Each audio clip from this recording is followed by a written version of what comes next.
Estamos de vuelta en Conciencia Auditiva. Si pensaste que te ibas a deshacer de nosotros tan fácilmente, no es así. Vamos a hablar en el tercer bloque concretamente de la relación histórica entre Estados Unidos y Cuba, o Cuba y Estados Unidos. Saludo nuevamente a mi querido amigo Gerardo Alvarado Hierro y le pido su correo. Mi correo es gerardo-alvarado-hierro@hotmail.com. Conmigo, como siempre, mi amigo Carlos Barra Mulán. Mi correo me puedes escribir a barra-carlos@hotmail.com. Bueno, Cuba y Estados Unidos es una relación tremenda. Plantémonos primero el inicio. Cristóbal Colón no descubrió América propiamente, nunca llegó a México propiamente. Cristóbal Colón llegó a Cuba. Curiosamente, el pedazo de tierra descubierto por los europeos en 1492 fue Cuba. Cuba y una serie de islas alrededor de Cuba se convierten en el bastión desde donde empezaron los viajes hacia la tierra ya continental americana. Y Cuba se convierte históricamente desde ese 1492 en adelante hasta los 1800 en un puerto o en un puesto de avanzada o un puesto de desembarco para llegar de Europa, aterrizar en Cuba y después lanzarse hacia la tierra continental americana. Sí, bueno, yo quiero decir, tragedia la que le ocurre a Colón. Yo estuve en Barcelona y hay una estatua de él, por cierto. Pero la tragedia que después de que quiso monopolizar el descubrimiento, que no hubieran exploraciones sin él, a la postre terminó en el olvido y en la mierda. Y bueno, y Cuba, como bien señala Gerardo, sí se convierte en una estancia importante para las provisiones, para los barcos, y es el último país de América Latina que se independiza. Y la independencia se la debe en gran medida a Estados Unidos, ¿no? que apoya la insurgencia en contra del Imperio Español, o lo que quedaba de lo que había sido el Imperio Español, ¿no? Y dato curioso, el primer país en independizarse en América Latina es Haití, y Haití ahora es uno de los países más pobres, ¿no?, que hay. O sea, no tiene ningún sentido. No tiene que ver quién lo hizo primero y quién después, ¿no?, sino cómo se construyó el capitalismo aquí en cada uno. Lo que es irónico en el caso de Cuba fue que en 1820 John Quincy Adams, esto fue incluso antes de que México y Estados Unidos tuvieran la primera guerra de 1847, etc. John Quincy Adams, un político estadounidense, que después fue presidente, hace el comentario de que Cuba es un satélite que tiene que irremediablemente caer como la manzana que cae del árbol hacia el territorio de Estados Unidos, por la cercanía, por todo. Es cercano. Y los gringos iban en sus yates desde Miami a La Habana, o sea, no es... Pero la primera vez que se planteó en serio fue en 1896, cuando el presidente McKinley, fue un presidente que tuvo relación con Porfirio Díaz, mucha relación. De hecho, se supone que McKinley y Díaz tuvieron una reunión en la que McKinley zapateaba porque Díaz lo hacía sufrir o le daba la vuelta. México tenía artillado parte de la frontera y McKinley no le encantaba la idea. Se supone que la reunión nunca se dio ni siquiera en territorio ni estadounidense ni americano, sino en el puente del Río Bravo, absurdos así de históricos. McKinley hace una oferta por Cuba a la corona española y les dice, ahí van 300 millones en oro por Cuba. Esto es 1896. La corona española dice, no, Cuba se queda por nosotros, es nuestra última colonia en América y no la vamos a vender. 2 años más tarde, mejor lo hubieran vendido. Lo hubieran vendido. Año y fracción más tarde, más o menos, aparece un personaje que es fundamental para la historia del siglo XX, el primer gran millonario del siglo XX, un hombre que hereda, entre otras cosas, finalmente intereses petroleros, y también hereda un periódico que se llamaba el San Francisco Chronicle. Es un sujeto que se llama William Randolph Hearst. William Randolph Hearst es un tipo que necesita hacerse más millonario de lo que ya es. Y lo que se le ocurre es inventar una guerra que todavía no estaba manifiesta entre Estados Unidos y España. Hearst creó una guerra en la opinión pública del ciudadano estadounidense promedio y que lanzó irremediablemente al ejército de Estados Unidos a tratar de apaciguar una guerra que todavía no se daba. Empezó con el hundimiento de un barco, el USS Maine, presuntamente a manos de los españoles, aunque ahora se cree que pudo haber sido Hearst, enviado por Hearst, y se da una guerra entre España y Estados Unidos. La guerra dura aproximadamente 3 meses. Hearst fue citado diciendo que si a él le proporcionaban las fotografías del combate, él crearía la guerra.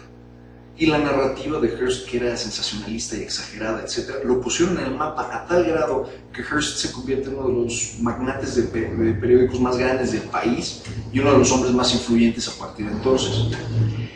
Para el 10 de diciembre de 1898, 3 meses después de que arrancó la guerra, España firma el tratado en París, o el Tratado de París, y acuerda renunciar a todos sus intereses en Cuba. Estados Unidos se queda con un protectorado directo sobre Cuba, aunque no oficial. Y curiosamente, Estados Unidos se adjudica la base, que todavía no era una base, el territorio de Guantánamo, en la parte más oriental de la isla, donde sabemos que en los últimos 2 o 3 años han habido, de hecho 10 años incluso, han habido torturas y situaciones de... Sí, porque mucha gente que capturaron en Irak la mandaron a esta base militar y la torturaron, pues sí se sabe que existe como tal. Y bueno, ha sido un dolor de cabeza, yo creo que para los cubanos, ¿no? O sea, toda la vida, yo creo que cuando estaba Fidel siempre debe haber querido que Guantánamo se fuera, ¿no? Pero está ahí, ¿no?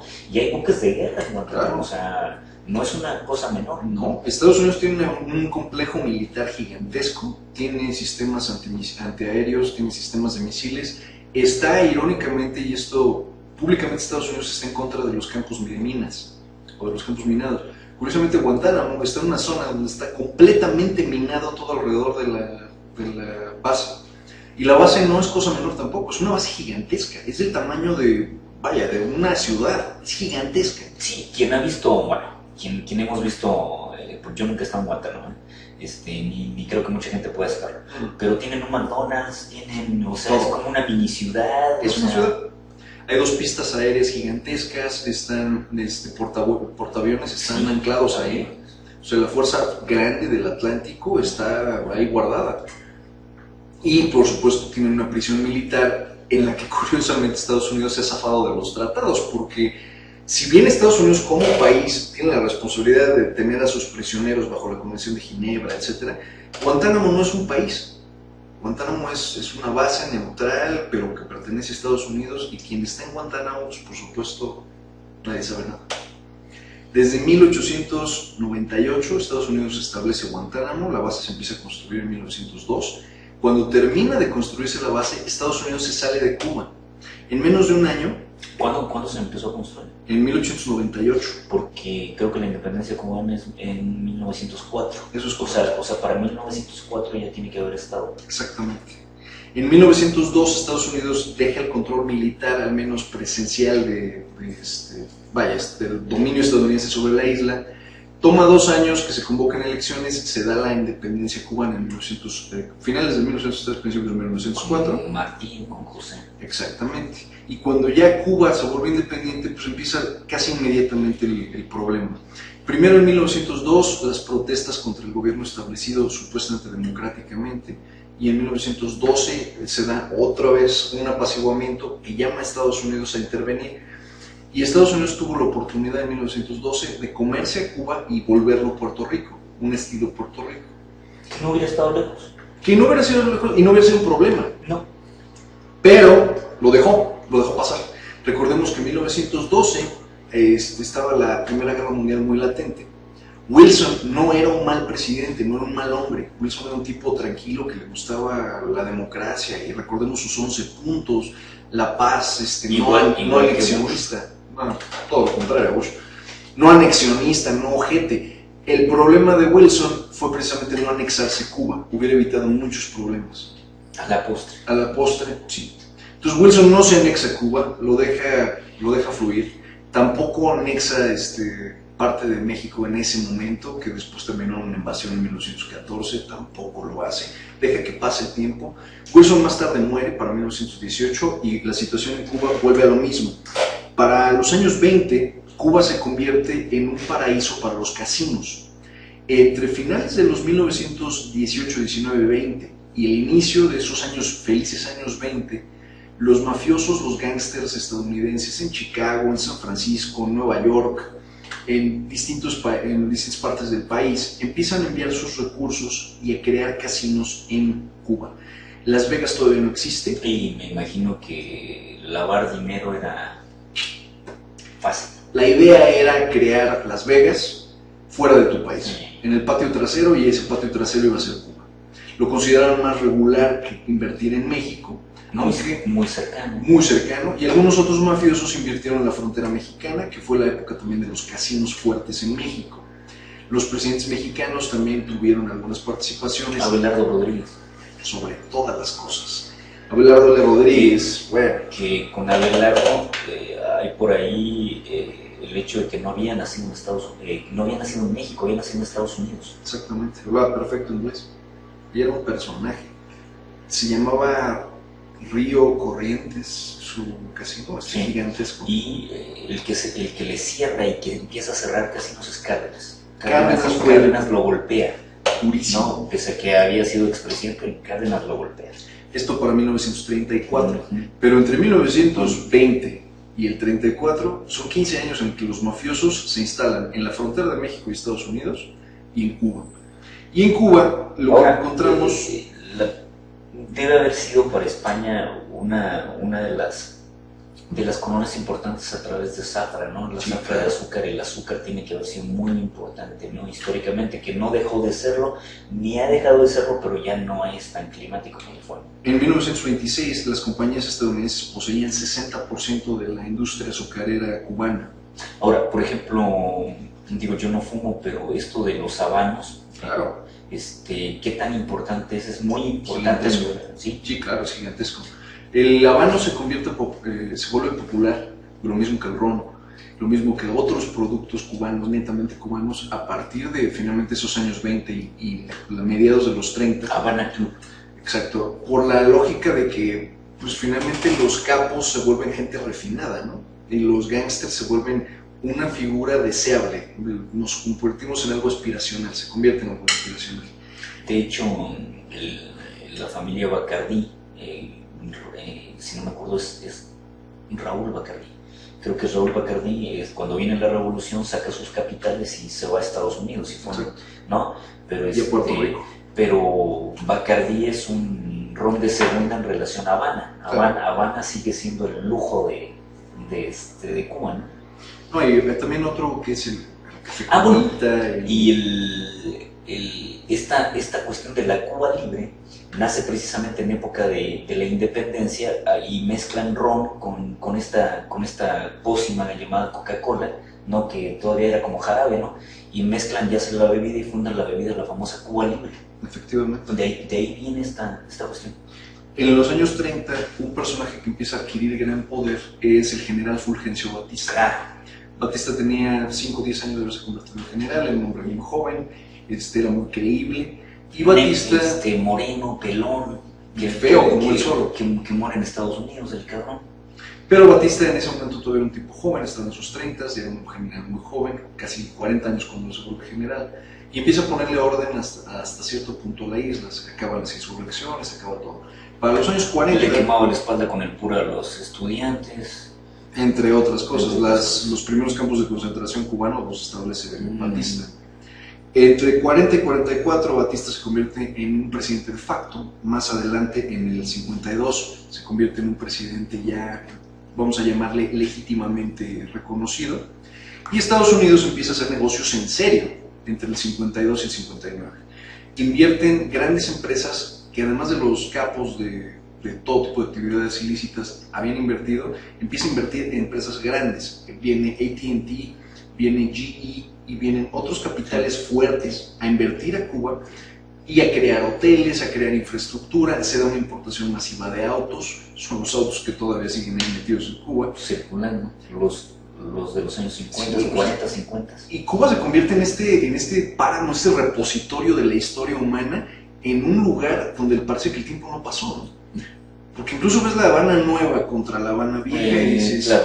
si bien sí hay un Sí, cambio sí. dramático, es increíble ver los coches de la época, circulando por la isla. Hemingway iba ahí de pesca y todo el rollo, ¿no? Iba a un lugar que le llamaban la bodeguita del medio, Sí.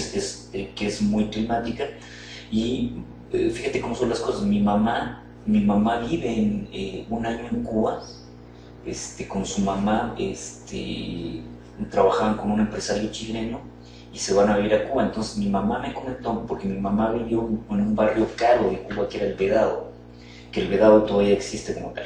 Entonces yo hasta que conocí Cuba nunca me imaginé, pero Cuba tiene el mar como Cancún, o sea, no hay diferencia entre el mar de Cancún y el mar de Cuba, entonces, y las playas cubanas tampoco, ¿no? En ese sentido, ¿no?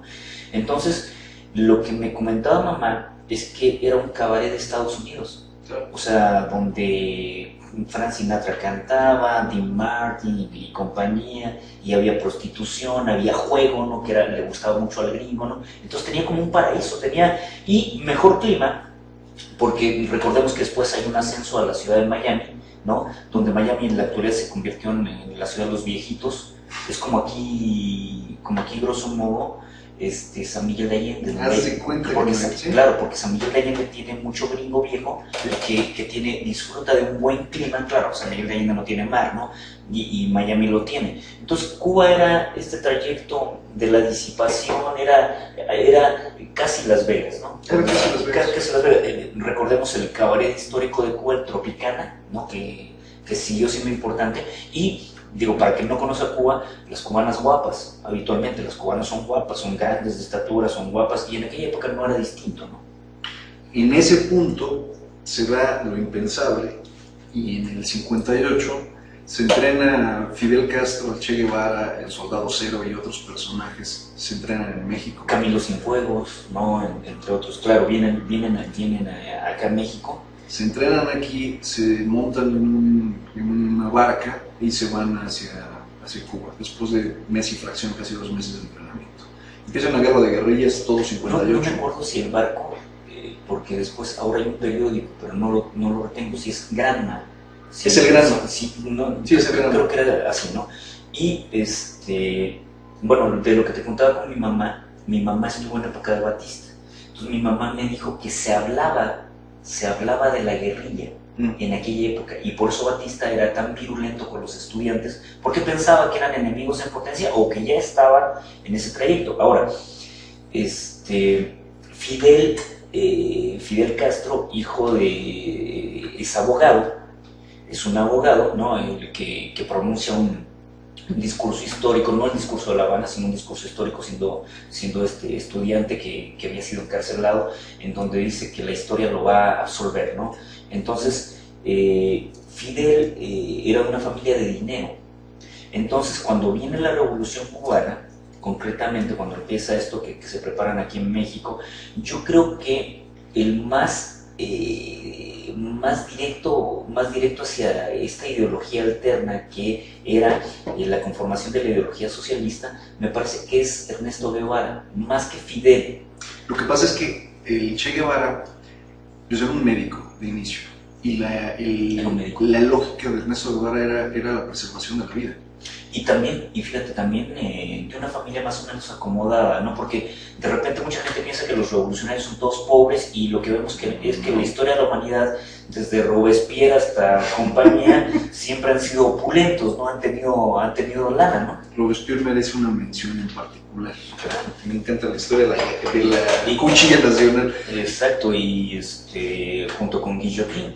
Yo creo, en francés, Guillotin. Yo creo que en el caso de Guevara y de Fidel, ambos se complementan, porque Fidel tiene la versión extrema, pero apoyada por el derecho, que necesitaba entender, creo que Guevara, y al mismo tiempo Fidel supo detenerse, que Guevara al final no supo detenerse. No. Guevara hubiera sido, era un símil, guardando toda proporción, por lo que voy a decir, era un símil de lo que fue Trotsky.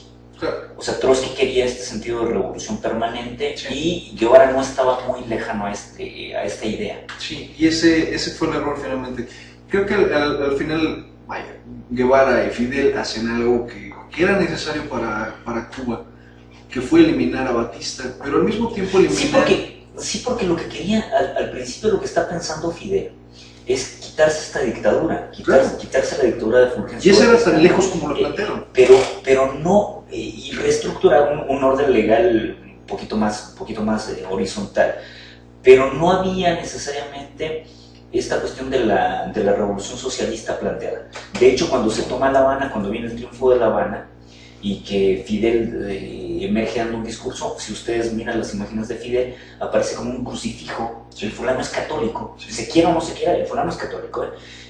No sé qué tan católico, pero era católico. Bueno, y de repente el discurso de La Habana se centra en algo muy importante, en un paradigma importante, que es esta condición de que dice Fidel, yo no quiero una revolución roja, ni quiero una revolución del capital, quiero una revolución humanista.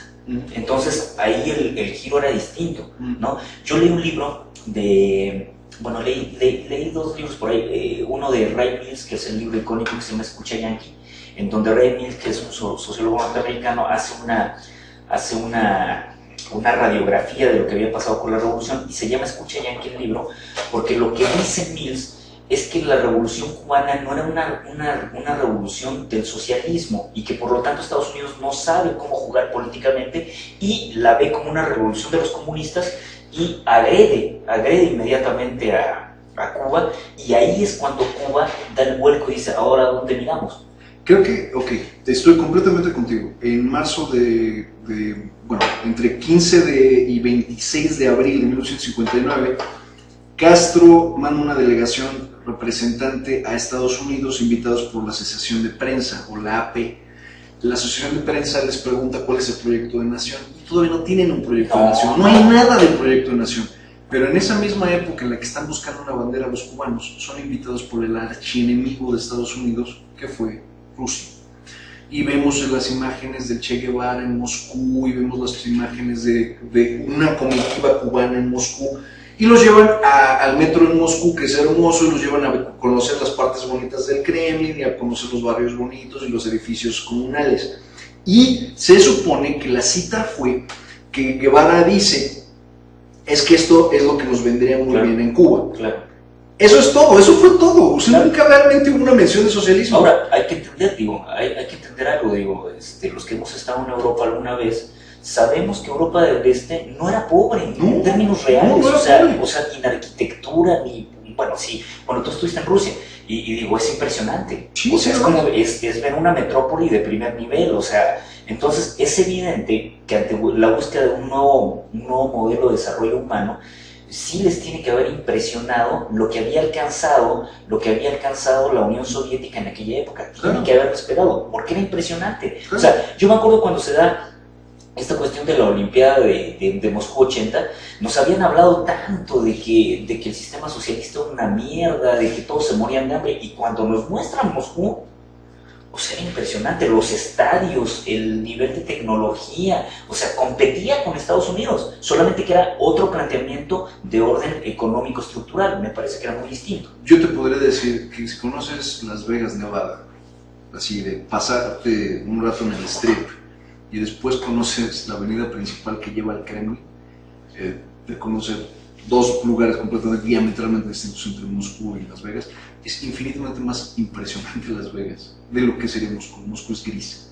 Pero, vaya, más allá de esto, Guevara regresa con Castro, y todavía no hay un modelo, no hay nada, no hay idea. No. Y en ese momento se da una invasión que planea la CIA por insistencia del recién electo presidente John Kennedy.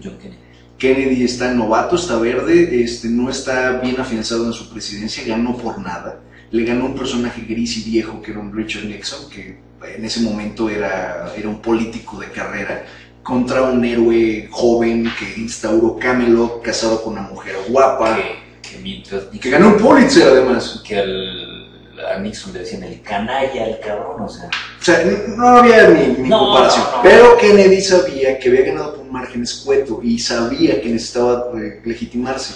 Aparte, lo que hablamos en algún programa, ¿no? Este espíritu tan jovial de la pareja Kennedy-Bouvier. Eran perfectos. Era como perfecto, era como un cuento de hadas, ¿no? Eran una dinastía de los reyes claro, americanos. Eran reyes ciudadanos. Sí, claro. Sí. Arranca este problema primero en marzo, con las tensiones que aumentan con una bodega en La Cubre, que estalla en el puerto de La Habana, donde 101 personas mueren. Los comentarios fueron muy agresivos de parte del Departamento de Estado de Estados Unidos y la contestación de los cubanos fue todavía más agresiva. Prácticamente no se meten en nuestros asuntos. Kennedy le ordena una solución y trata de jugar con sus opciones. El ejército dice que no se va a meter porque Cuba es ininvadible. El FBI, que estaba a cargo de J. Edgar Hoover, sabía que no tiene que haber querido mucho a los cubanos, ¿no? En lo absoluto. Él, si no quería mucho a Chaplin, no quería mucho a nadie. A nadie. Hoover le dice a Kennedy que es una mala idea. Recordemos la época de que está ahí empoderada de esta persecución a los artistas y al comunismo, ¿no? En sí, el macartismo, ¿no? O sea, Macartismo. de McCarthy, precisamente. Yo leí un libro de esa pendejada, ¿no? La Comisión McCarthy. Era un terror, era... El absoluto terror, es como las brujas de Salem en los 1700. Claro, o sea, por cualquier cosa te acusaban de comunista, ¿no? O sea, si eras buen vecino ya podías ser comunista. Todo era comunismo. Y el comunismo era al mismo tiempo una expresión tan ambigua. Claro. Porque como la ley Bush con respecto a quién puede ser terrorista, ¿no? Que si eres moreno, que si usas turbante, no turbante, o sea, cualquier cabrón es terrorista. La ley patriota es no, horrible. Hay muchas ramificaciones de este tipo de políticas no bien pensadas. Kennedy ordena la invasión de exiliados cubanos asesorados por la CIA y entrenados por la CIA con armamento chafa, valga la expresión, ruso y cubano de la época. En vez de entrenarlos y capacitarlos con buen armamento gringo, los mandan de vuelta a una invasión que viene mal planeada en todos los aspectos. ¿Sabes quién está dentro, increíblemente, dentro de estos contra gringo en contra de Fidel? El papá de Gloria Estefan. No me digas El papá de Gloria Estefan, sí, Gloria lo ha dicho. No, Gloria, el papá peleó en Bahía de Cochinos. ¿Qué tal? En contra de Fidel. Y probablemente murió ahí o en uno de los campos de la juventud. No me acuerdo cómo está, pero lo voy a averiguar, pero sí sé que el papá pelea. Esta invasión estaba tan mal planteada que la idea era que llegaran a la infame Bahía de Cochinos, que curiosamente es una bahía bastante bonita. Tenían que llegar a esta parte de noche y prácticamente asumir sus posiciones, asumir una posición de combate y esperar a que llegara el apoyo aéreo en la mañana. Bueno, todo se retrasó y los barcos salieron con luz de día, los vieron 100 kilómetros antes de que se acercaran a la costa, y los aviones y el apoyo aéreo llegó casi una hora más tarde, cuando ya estaban derrotadas las tropas. Y si alguien ve las imágenes, hay cañones ahí puestos por Fidel. Está Fidel, ¿no? Comandando, muy joven, ¿no? Está el Che Guevara montado en un tanque de guerra y se ve... O sea, lo tomaron en serio, sí, ¿no? Claro, no era cosa menor. Claro. Un mes más tarde, el Che Guevara sale a hablar en las Naciones Unidas, protegido por supuesto por todos, un poco más de un mes, digamos 3-4 meses más tarde. En este discurso muy famoso que da en las Naciones Unidas, y cuando hace su discurso, pues, debe declarar al mundo que Cuba sí es socialista, que los intentaron atacar y que lo que antes había sido una revolución de papel quedó tallada en piedra y que prácticamente los gringos no pudieron fastidiarlos por más que lo intentaran. No, y me parece que Ernesto era, aparte de ser culto, un hombre que leía mucho, al igual que Fidel también súper culto, ¿no? Tenía muchos argumentos en aquella época, y América Latina, al ser tan joven, también veía cierta fascinación distante con respecto a lo que había pasado con la revolución. Claro. Si bien es cierto, había grupos conservadores dentro de cada país, también había un grueso de la población que miraba esto como algo viable. No, y finalmente también teníamos nosotros gobiernos, y digo, desde México hasta Cienfuegos en Argentina, teníamos todos un escenario de políticos corruptos, de gobiernos que no redistribuían la riqueza, de grupos del 1% gobernando sobre todos los demás. Todos vivíamos este paradigma, y el hecho de ver a Che Guevara en esta iconografía greñudo, con la gorra, la estrella, la barba, son iconografías poderosas, y fueron iconografías muy poderosas.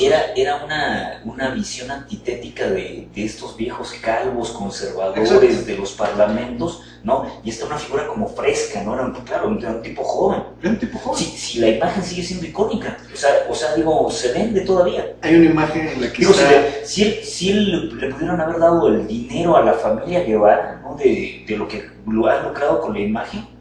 ¿Sabes que esa Estados imagen? Unidos la tienes. En todos lados. Hasta ¿Sabes que esa Estados imagen en Unidos. particular no fue él en un estudio fotográfico? Es una foto en conjunto. Estaba Leida Marsh a un lado, estaba también Cienfuegos, estaba Fidel a un lado. Y limpia la imagen, una cosa Limpian así. la imagen y extraen la cara de él porque no encontraban una foto que retratara adecuadamente el periodo. Ya. Y esa iconografía se convirtió en una iconografía tan exageradamente poderosa. Creo Ahora, que era un tipo fuerte, Era un era tipo un tipo alto, era asmático. era asmático, sufrió siempre. En Bolivia le pega mucho esta cuestión, la humedad lo vulnera. Lo mata, en el caso de Bolivia, el hecho de que va a establecer una revolución a un lugar donde curiosamente no había tantas cosas que resarcir en términos de problemas y la gente estaba en un atraso mucho más grande. No, claro, a mí lo que me parece ahí es que las condiciones de la Revolución Cubana, ojo, que tampoco es una, por eso decimos, es importante, la Revolución Cubana tampoco es una revolución socialista. No. Y me parece que Ernesto lo que piensa es que donde hay pobreza hay un caldo de cultivo como para poder lanzar una conciencia, y eso no es cierto. En Bolivia, muere abandonado hasta por el Partido Comunista, muere abandonado de todo el mundo, traicionado, no sé. África le debe haber servido para entenderlo, África no le sirvió para entenderlo. Lo que había pasado en Angola, claro. O sea, al final era una, tras otra vez, esta idea de la revolución permanente, que yo creo que con muchos errores, ¿no? El símil que hace sobre Trotsky y él es perfecto, el símil es extraordinario. Si Trotsky se le hubiera dado lo suficiente tiempo, si hubiera estado lo suficientemente joven, hubiera intentado lo mismo en México, como finalmente también lo estaba intentando. Sí. Y quizá por eso está perseguido, ¿no? Está perseguido porque lo que perciben, y a lo mejor lo percibieron mejor en esta formación de lo que va a ser la Unión Soviética, lo que perciben es que primero había que consolidar un sistema y después tratar de hacer otra cosa, ¿no? De hecho, fíjate que ahí en ese sentido yo me quedaría con esta última. A partir del 62, del fracaso absoluto de lo que fue Bahía de Cochinos, Kennedy está otra vez frustrado y empieza a plantearse qué hacer. Empiezan los sobrevuelos sobre la isla, para la expresión. El famoso avión U-2, de donde el grupo YouTube se roba su nombre. YouTube, que es un avión grande, ¿no? Gigantesco. La envergadura del avión son casi 80 metros, una bestia de avión. Y vuela, por supuesto, altísima. Imagínate entonces los aviones comerciales estos de los charters son unas cuestiones miniaturas. Comparada con esta cosa, sí. Es como la tontería esta que hizo el que se muere el pavo. El pato volador. El pato volador. El ganso volador. El de Hughes, claro. El de Howard Hughes. Sí, era una envergadura gigantesca. Era un avión que volaba a tremenda altura, volaba sobre la estratosfera y prácticamente lo que hacía era un sobrevuelo nada más para sacar fotografías. Bajaba a determinado nivel y volvía a subir inmediatamente. En el sobrevuelo se detectan los misiles balísticos intercontinentales y Kennedy hace lo impensable y lo declara una crisis de misiles. Él se pone el reloj nuclear, un reloj que anuncia el Armagedón o el fin de los días, y durante cerca de 3 o 4 meses los gringos vivieron en la paranoia y en la psicosis absoluta. Se hicieron simulacros para cómo escaparse de una tormenta radiactiva nuclear o una cosa así. En el punto más álgido, el hermano de John Kennedy, el presidente... Habían hecho experimentos nucleares muy importantes ahí en esta área desértica, en Arizona, ¿no? Y ahora hay como cementerios nucleares ahí. Nuevo México, sobre todo. Nuevo México. Sí. Hay tres puestos que todavía al día de hoy son altamente radiactivos y no son habitados. De hecho, eligieron los sitios porque no había agua ni siquiera en lo más remoto. Por lo tanto, eran lugares que podían quedar estériles. Fíjate que este actor mexicano, Pedro Armendáriz, graba una película en un parque en México y se enferma de cáncer. Y después se pegó un balazo. O sea, y se enfermó ahí, entonces no me extraña que esto haya estado muy peligroso. La crisis de los misiles dura solo un par de meses, pero son un par de meses de tanto estrés. Cada día salía el presidente a dar un anuncio, y el anuncio solo subía de tono al grado de la amenaza. No había habido un presidente de Estados Unidos que hubiera tenido tan cercana relación con los medios. El estadounidense promedio en 1962 odiaba a los cubanos, odiaba a los rusos, y veía el apocalipsis como algo muy posible. Hay 3 incidentes que crean la Guerra Fría. Los 3 incidentes que inician o que fundamentan realmente la Guerra Fría son, por supuesto, el sobrevuelo aéreo, donde se cerró Berlín, y Berlín finalmente se cierra de los demás, se forza un puente aéreo y esto es 1948. La guerra de Corea, también 1946-47. Que parece que Kennedy había estado ahí como dentro del ejército, todavía siendo una especie de asesor militar. Claro. Y finalmente la crisis de los misiles. La crisis de los misiles fue el momento que más cerca hemos estado en la historia de la humanidad, de volarnos la cabeza completamente. Después hemos estado en los desastres nucleares de Chernobyl, algún desastre que me parece que también hubo en Francia. Pero muchos muy locales. Sí, muy aquí locales. Estamos hablando de ISBMs, que eran prácticamente 8 o 9 cabezas nucleares, que de haber impactado de Cuba a Estados Unidos hubiera tenido que pegarle de vuelta a Cuba y pegarle a Rusia. Y en ese punto estaremos hablando del apocalipsis, la tercera guerra mundial, el fin de todos los tiempos, la cosa más espantosa. Esto... Y los demás no tenemos la culpa. Claro, y este fue el marco de que un poco después, cuando se cierra la crisis de los misiles, llegan a un acuerdo, Estados Unidos calladamente quita bases militares en Turquía, mientras que Rusia quita los misiles muy públicamente de Cuba. En ese cónclave, en esa reunión, Cuba queda a su suerte y queda separado de Moscú.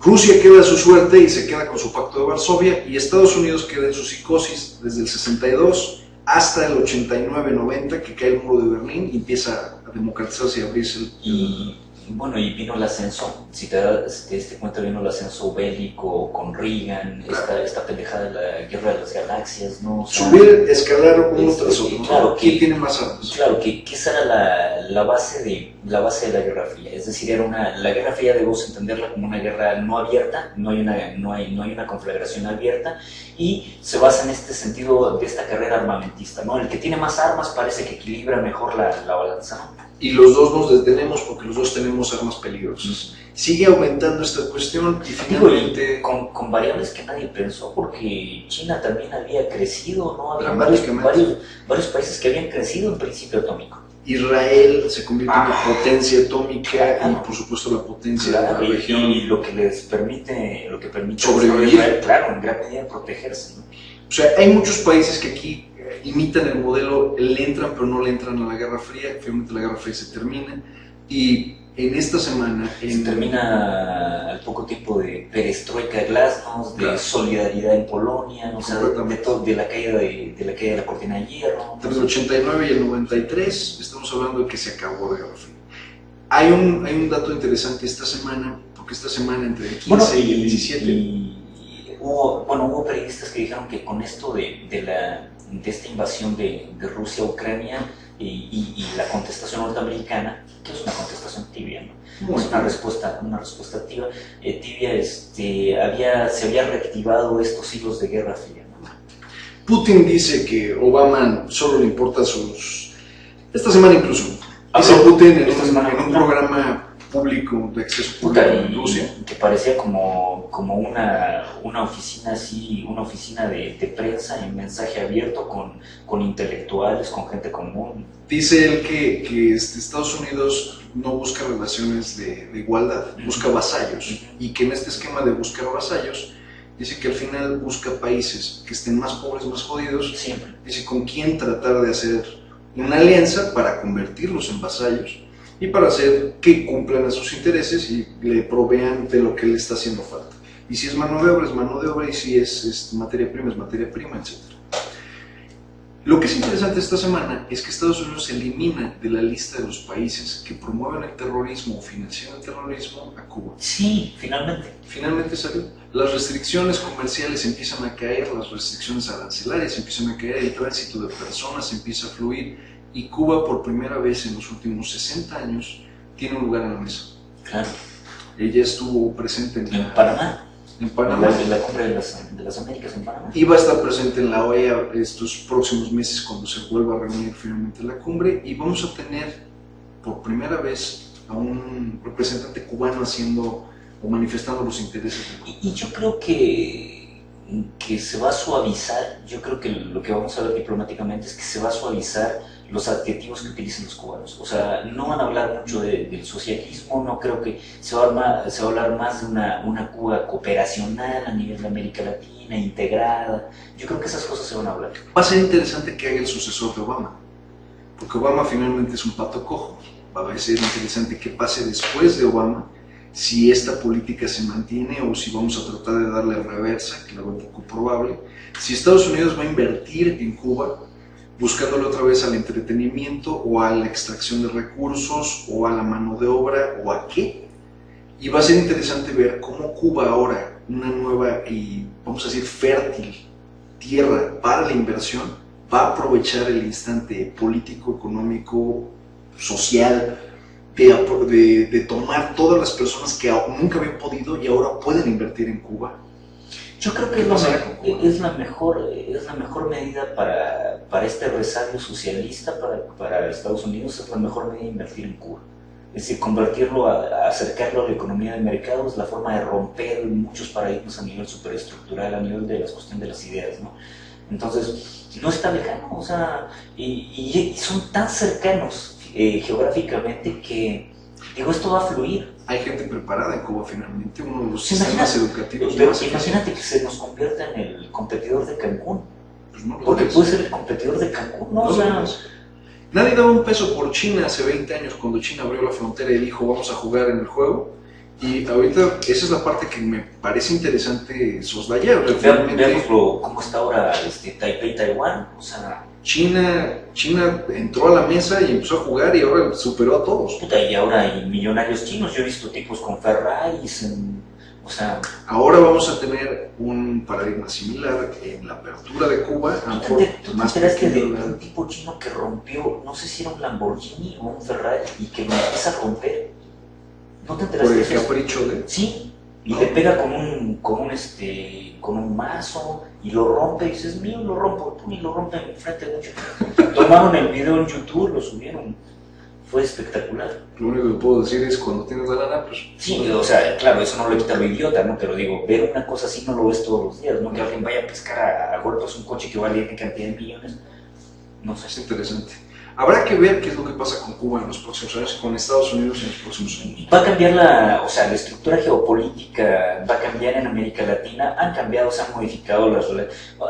Como que ahora es más álgida la relación Venezuela-Estados Unidos que Cuba-Estados Unidos, ¿no? Y al mismo tiempo es álgida desde el lado de Venezuela a Estados Unidos, sí, y no al revés. Y no al revés. Para Estados Unidos es... O sea, no es que Estados Unidos no tenga intereses en Venezuela, pero digo, el discurso ha sido más beligerante desde Chávez para acá hacia Estados Unidos que de Estados Unidos hacia Venezuela, ¿no? Habrá que ver. Los dejamos por última con Roy Orbison, con esta que se llama You Want.